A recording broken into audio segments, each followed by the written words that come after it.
வணக்கம். ஜோதிடர் சேலம் உமாராணி. இன்றைய பதிவு இன்னைக்கு பார்க்கக்கூடிய பதிவு என்ன அப்படின்னா, வளர்பிறை சந்திரனின் பார்வை குருவை விட நன்மை செய்யுமா என்றால் அப்படின்னு பார்க்கலாங்க. அதாவது வளர்பிறை சந்திர பகவானுடைய பார்வை குரு பகவானுடைய பார்வை விட நன்மை செய்யக்கூடிய வாய்ப்பு அதிகமாக உண்டா அப்படின்னு கேட்கலாம். அதாவது என்ன அப்படின்னா, இப்போ அந்த சந்திர பகவான் அப்படின்னா பார்வை அப்படின்னு எடுத்துக்கிட்டாங்கன்னா, சந்திர பகவானுக்கு உண்டான பார்வை அப்படின்னு எடுத்துட்டா ஒரே பார்வை சமசப்தமமாக 7ஆம் இடத்தை பார்க்கக்கூடிய அமைப்பே சந்திர பகவானுக்கு உண்டு. இப்போ அந்த சந்திர பகவானுக்கு வளர்பிறை சந்திரனாக, அதாவது வளர்பிறை சந்திரனாக இருந்து அப்படியே பௌர்ணமி சந்திரன் நிலவாக மாறுறாரு இல்லைங்களா. அது வரைக்கும் அந்த சந்திர பகவானுடைய பார்வை எப்படி இருக்கும், குரு பகவானுடைய பார்வை விட நன்மை செய்யுமா அல்லது குரு பகவானுடைய பார்வை போலவே நன்மை செய்யுமா அப்படிங்கிற ஒரு அமைப்புக்கு பதில் நான் இந்த பதிவில் சொல்கிறேங்க. அதாவது என்ன அப்படின்னா, சந்திர பகவானுடைய பார்வை நன்மை செய்யுமானா நன்மை செய்யக்கூடிய வாய்ப்பு அதிகமாக உண்டுங்க. ஆனால் அந்த சந்திர பகவான் அந்த லக்னத்துக்கு யார், சுபரா யோகரா பகைவரா என்ன அப்படின்னு பார்த்து தான் நம்ம பலனை நிர்ணயம் பண்ண முடியுங்க. சரிங்களா. அந்த சந்திர பகவான் பாருங்க, வளர்பிறை சந்திரனாக பௌர்ணமி சந்திரனாக இருக்கும்போது அந்த சந்திர பகவானுடைய பார்க்கக்கூடிய இடமும் பார்க்கக்கூடிய கிரகத்தையும் நன்மை செய்யக்கூடிய யோகம் செய்யக்கூடிய அமைப்பு இருக்கணும் அப்படின்னா, அந்த லக்னத்துக்கு அந்த சந்திர பகவான் சுபர் யோகராக இருக்கும் பட்சத்தில் நன்மையும் யோகத்தையும் அதிகமாக செய்யக்கூடிய வாய்ப்பு உண்டு. அந்த உதாரணத்துக்கு பாருங்க, இப்போ மீன லக்னத்தில் பிறந்தவங்க அப்படின்னு எடுத்துட்டானா, மீன லக்னத்துக்கு அந்த சந்திர பகவான் யாரு, பஞ்சமாதிபதியா வருவார். அதாவது 5ஆம் இடத்துக்கு அதிபதி பஞ்சமாதிபதியா வருவார். அவர் அந்த லக்னத்துக்கு சுபர் யோகரா வருவார். சரிங்களா. அவருடைய பார்வை வளர்பிறை சந்திரனுடைய பார்வை பௌர்ணமி சந்திரனுடைய பார்வை குரு பார்வை அமைப்புல இருக்கும். குரு பார்வை விட நன்மை அதிகமாக செய்யக்கூடிய அமைப்பெல்லாம் உண்டு. சரிங்களா. இந்த மாதிரி அடுத்தது உதாரணம் அப்படின்னு எடுத்துட்டா விருச்சக லக்னத்துக்கு எடுத்துக்கலாம். இப்போ விருச்சக லக்னத்துக்கு பிறந்தவங்க அப்படின்னு எடுத்துட்டா சந்திர பகவான் யாரு, 9ஆம் இடமான பாக்கியஸ்தானத்துக்கு அதிபதி.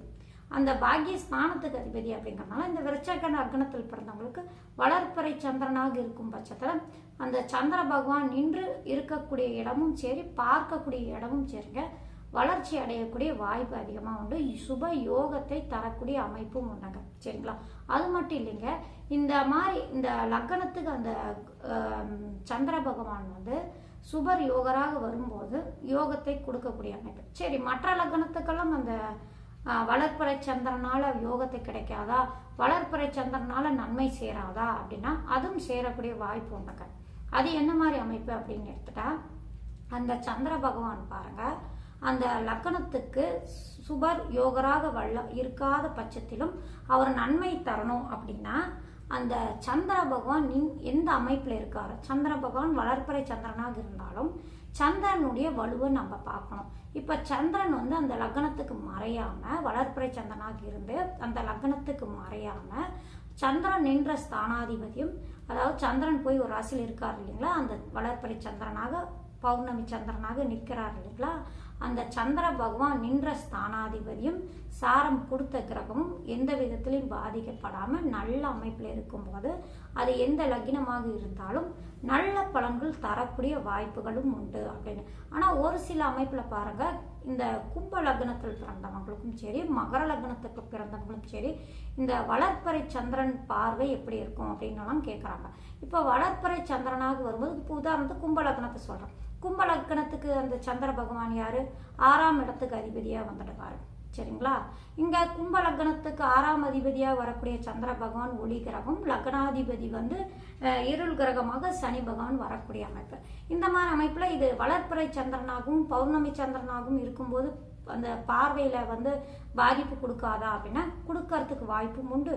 பாதிக்காத அமைப்பு யோகம் தரக்கூடிய அமைப்பும் உண்டு. அது என்ன அமைப்பு அப்படின்னா, இப்போ கும்ப லக்னத்தில் பிறந்தவங்களுக்கு 6ஆம் இடத்து அதிபதியாக வந்தாலும் அந்த வளர்பிறை சந்திரன் வந்தாலும் அப்போ பாருங்க, அந்த சந்திரனுக்கு வீடு கொடுத்தவரும் சாரம் கொடுத்தவரும் எந்த நிலையில இருக்காங்க, அவரோட இந்த லக்னத்துக்கு சுபர்கள் சம்பந்தம் பெற்றிருக்கா அப்படின்னு பார்த்துக்கோங்க. அப்படி சம்பந்தம் பெறும்போது அந்த வளர்பிறை சந்திரன் வந்து நன்மையும் யோகத்தையும் அதிகமாக தரக்கூடிய வாய்ப்பு உண்டு. இந்த லக்ன சுபர் அப்படின்றத புதனோடையோ சுக்கரனோடையோ இந்த மாதிரி சம்பந்தம் பெறும்போது, அல்லது சனியாக இருந்தாலும் அந்த லக்னாதிபதி அப்படிங்கிற ஒரு அமைப்பில் சந்திரனோட சம்பந்தம் பெற்றாலும் அது வந்து வளர்பிறை சந்திரனாக இருக்கும்போது அது வளர்பிறை சந்திரனுக்கு உண்டான பார்வை எப்படி இருக்குமோ அது அந்த மாதிரி நல்ல பலன்கள் இந்த லக்னத்துக்கும் பிறந்தவங்களுக்கும் உண்டு அப்படின்னு சொல்லப்பட்டிருக்காங்க.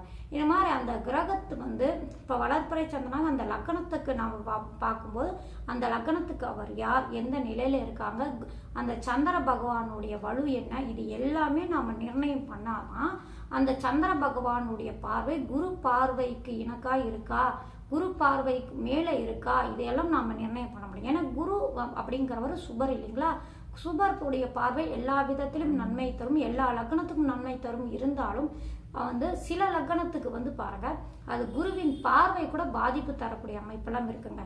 குருவோடைய பார்வை சில லக்னங்களுக்கு வந்து பாதிப்பு பிரச்சனைகள், அந்த குரு பார்க்கக்கூடிய இடத்தையும் கூட இணைந்திருக்கக்கூடிய கிரகத்தையும் சேர்த்து அது பாதிப்பு தரக்கூடிய அமைப்பெல்லாம் இருக்கு. ஏன்னா குருவாக இருந்தாலும் சில லக்னத்துக்கு பிரச்சனை தராரு, சரிங்களா, அந்த மாதிரி அமைப்பெல்லாம் உண்டு. இப்போ இந்த சந்திர பகவான் அப்படின்னு எடுத்துட்டா வளர்பிறை சந்திரனாக இருக்கும் பட்சத்தில் வளர்பிறை சந்திரன் பௌர்ணமி சந்திரன் இந்த மாதிரி அமைப்பில் இருக்கும்போது அந்த பார்வையை நிர்ணயம் பண்ணணும். வலுவாக குரு பார்வை மாதிரி இருக்குமா அப்படின்னா இது எல்லாத்தையுமே நாம் நிர்ணயம் பண்ணாதான் இந்த சந்திரன் யார், அந்த லக்னத்துக்கு யார், அவர் என்ன மாதிரி அமைப்பில் இருக்காங்க, இதையெல்லாம் பொறுத்தே தான் பலன் கொடுக்கும், சரிங்களா. இப்போ உதாரணத்துக்கு விருச்சக லக்னத்தை வச்சே சொல்கிறேன். இப்போ விருச்சக லக்னத்துக்கு வளர்பிறை சந்திரனாக இருக்கும்போது அவர் பாக்யாதிபதியாக வராரு, அவர் ஸ்திர லக்னத்துக்கு வந்து பாதகாதிபதியாக வருவார். அது என்ன அப்படின்னா வளர்பிறை சந்திரனாக இருக்கும்போது அவர் வந்து பாதகத்தன்மை செய்ய மாட்டார். அவர் 9ஆம் இடத்துக்கு பாகியஸ்தானத்துக்கு உண்டான பலனே அந்த விருச்சக லக்னத்துக்கு கொடுப்பாரு, சரிங்களா. அதுவே தேய்பிறை சந்திரனாக வரும்போது அந்த லக்ன பாவர்களோடு இணைவோ சம்பந்தமோ பார்வையோ பெறும்போது அது பாதகத்தன்மை தரக்கூடிய அமைப்பெல்லாம் உண்டு. அதெல்லாம் நம்ம பிரித்து தான் எடுத்து பலனை நிர்ணயம் பண்ணணுங்க. இந்த மாதிரி மற்ற லக்னத்துக்கும் வந்து அந்த சந்திரன் யார், அது என்ன ஆதிபத்தியம் பெற்றிருக்காரு, அது எந்த மாதிரி அமைப்பில் இருக்கு, இது எல்லாமே சீர்தூக்கி பார்த்து தான் நம்ம பலனை நிர்ணயம் பண்ண முடியும். பொதுவாக சந்திரன் வளர்பிறை சந்திரனா இருக்கு, பார்த்துருக்காரு, அந்த பாவத்தை வளர்ப்பாரு, அந்த பாவத்துக்கு உண்டான பலன் இருக்கும், இந்த மாதிரிலாம் நம்ம நிர்ணயம் பண்ணாமல் அந்த லக்னத்துக்கு அவர் யார், என்ன மாதிரி பலன் கொடுப்பாரு, யாரோடு இணைந்திருக்காரு, முடிந்த வரைக்கும் பாருங்க வளர்பிறை சந்திரன் பௌர்ணமி சந்திரனாக இருக்கும்போது அந்த லக்னத்துக்கு பாவராக இருந்தாலும் சரி, இந்த மாதிரி இருந்தாலும் சரிங்க, அவர் பார்வை நல்ல பலனாக தரணும் அப்படின்னா அந்த லக்ன சுபர்களோட ஏதாவது ஒரு விதத்தில் பார்வை சாரம் இணைவு ஏதாவது ஒரு விதத்தில் அந்த சந்திரனோட சம்பந்தம் பெறும்போது அந்த வளர்பிறை சந்திரனுடைய பார்வை குருவின் பார்வைக்கு உண்டான பலன் கொடுக்கக்கூடிய வாய்ப்பு அதிகமாக உண்டுங்க, சரிங்களா. அதுவே அந்த வளர்பிறை சந்திரன் வந்து அந்த லக்ன சுபர் யோகராக வரும்போது நட்பு கிரகமாக வரும்போது அந்த லக்னத்துக்கு அவர் வந்து குருவின் பார்வைக்கு நிகரான பார்வையாக இருக்கக்கூடிய அமைப்பெல்லாம் உண்டு. அந்த சந்திர பகவான் பார்க்கக்கூடிய இடத்துக்கு நன்மையும் யோகத்தையும் அதிகமாக தரக்கூடிய வாய்ப்பெல்லாம் உண்டு. அந்த சந்திர பகவான் என்ன ஆதிபத்தியம் பெற்றிருக்காரோ அந்த காரகமும் ஆதிபத்தியத்துக்கு உண்டான காரகமும் உயிர் காரகமும் அந்த ஜாதகருக்கு முழுமையான பலன் அதிகமாக தரக்கூடிய வாய்ப்பு அதிகமாக உண்டு.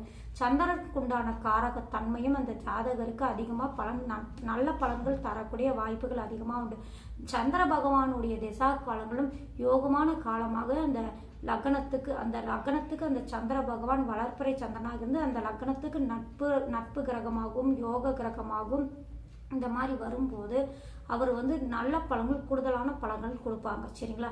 இப்போ வளர்பிறை சந்திரன்னா தேய்பிறை சந்திரன் அமைப்பெல்லாம் நம்ம பிரித்து தான் நிர்ணயம் பண்ணணும், சரிங்களா. அதே போல் லக்ன பாவராக வந்தாலும் அந்த சந்திர பகவான் வந்து வளர்பிறை சந்திரனாக இருக்கும்போது அவருக்கு பார்வை என்ன மாதிரினா அதுக்கு தகுந்த மாதிரி தான் நம்ம வந்து பலன் நிர்ணயம் பண்ண முடியுங்க. அந்த சந்திரன் நின்ற ஸ்தானமும் அதுக்குண்டான அமைப்பு எப்படி இருக்கு, அந்த ஸ்தானாதிபதி எப்படி இருக்காரு, சாரம் கொடுத்தவர் எப்படி இருக்காது, அந்த கிரகம் வலுவாக நின்று பார்த்தாதான் அந்த பார்வைக்கு வலு இருக்கும் அப்படிங்கிறனால அதையும் சேர்த்து தான் நம்ம நிர்ணயம் பண்ணி தான் அந்த சந்திரனுடைய பார்வையை நாம வலு சேர்க்க முடியும், சரிங்க. இந்த மாதிரி இருக்கும் அந்த பார்வை அப்படின்னு நம்ம நிர்ணயம் பண்ணி பலனை நிர்ணயம் பண்ண முடியுங்க, சரிங்களா. நன்றி, வணக்கம்.